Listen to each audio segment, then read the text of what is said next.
Living 365 TV, a show designed to bring you real experts, real tools for real people like you who are ready to stop waiting and start living 365. I'm your host, Priya Ali. Thank you for joining me. I hope you've been enjoying the show so far. Your reports, your feedback have been so welcomed, and we really appreciate everything that you say to us. Today I want to talk to you about masks. Not facial masks, not cosmetic masks, but the masks that we walk around wearing each day. Each day of our life, we get up and we kind of put the mask on and we head out for the day. I remember going to my children's school interviews. I have 4 kids, and attending the school interviews, and the teachers would always say to me, "Miss Ali, we wish all the children were like your children. We wish all the children would behave the way your children behaved." And I would look at them and think, you do know who I am, right? Priya Ali, you're talking about my children? Because the little rugrats that you send home at 3:30 in the afternoon, they're not so perfect, and I'm not sure why you'd want to have kids behave like that. Now, don't get me wrong, my kids are great kids, but I was always perplexed as to what was going on. Not to say that my children, as I said, are not well behaved, but they weren't these perfect little people that the teachers were describing. And when I would ask them, they'd kind of give me the answer that most kids give their parents when you ask them the question: "I don't know." So I started thinking about it, paying attention to their behavior, and realizing that we learn at a very young age to put the mask on. And when I say the mask, it's the behavior that we put on. It's the actions that we choose to display towards others, the language that we use around other people. Once we sort of shut the door, maybe it's your front door, as you walk out there, you start to become a different person, and the mask goes on. And I noticed it with the children because when they would come home, they would just start being so rangy, and they'd be all over the place and start the fighting. And I'm thinking, where are these perfect children that the teacher was talking about? But what I realized was happening is that as they would come home in the afternoon, and as soon as they entered that doorway, the mask would come off.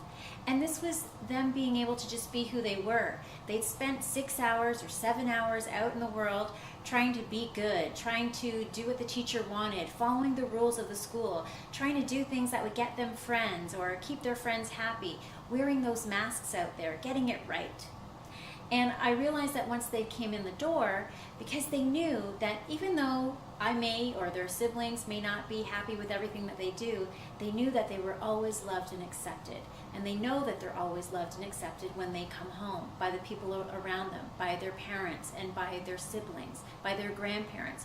And so those are the people, you'll probably have your own core circle of people where you can just take the mask off, where you don't care if they see you with no makeup on, or they've seen you cry or at your worst or blow up over something.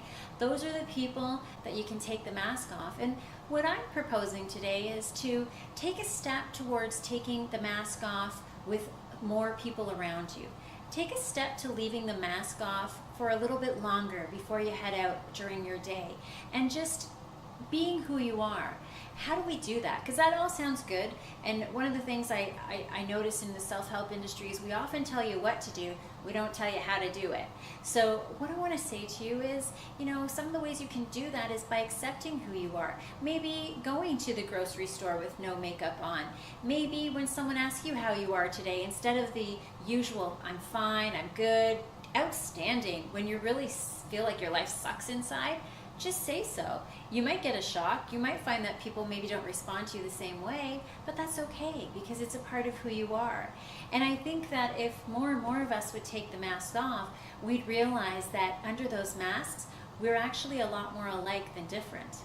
But we feel the need to impress other people. We feel the need to go out there in the world and be the perfect employee, to be the perfect wife or husband, to be the perfect mother or father, to be the perfect child. Masks are usually flawless. It's to cover something up, to hide something from behind, to give a different image in front. And that's what we're doing on a day-to-day basis. I notice a lot of people are stepping out into their world once they get up in the morning, and they choose their clothing that masks their body, which is fine. I'm not telling you all to walk around naked or anything. You can continue to put the clothes on. But it's that illusionary mask of who you are and who you think you should be when you're out there. So what we're doing is putting out a false sense of who we are, and ultimately not accepting ourselves. And I wanted to encourage people to take a step back and look at why you're doing that, and what is it about you that you feel is maybe not acceptable to the rest of the world. Maybe there's something within you that you feel will be judged in a way that is disappointing, or judged negatively, or looked down upon. And we don't know these things. We don't know that people will perceive us poorly once they get to know the real us. I know for myself, some of my masks have come around even when I was a younger wife. I got married at the age of 23, and having my first child around 25, and coming from a family where we're very much into entertaining our other family members. We have a large extended family, and inviting people over and entertaining was a huge thing for me. And my house had to be spotless, and every dish had to be perfect, and there had to be 10 of them, and every ingredient that I used had to be perfect, and the way it was presented. It was all these masks around me not feeling good enough, and making sure that people were impressed upon by what I could do. And I remember around the time I was pregnant with my fourth child, we used to do an open house every Christmas and invite our friends to come through the house, and it would be something that we would prepare all kinds of stuff for, the drinks,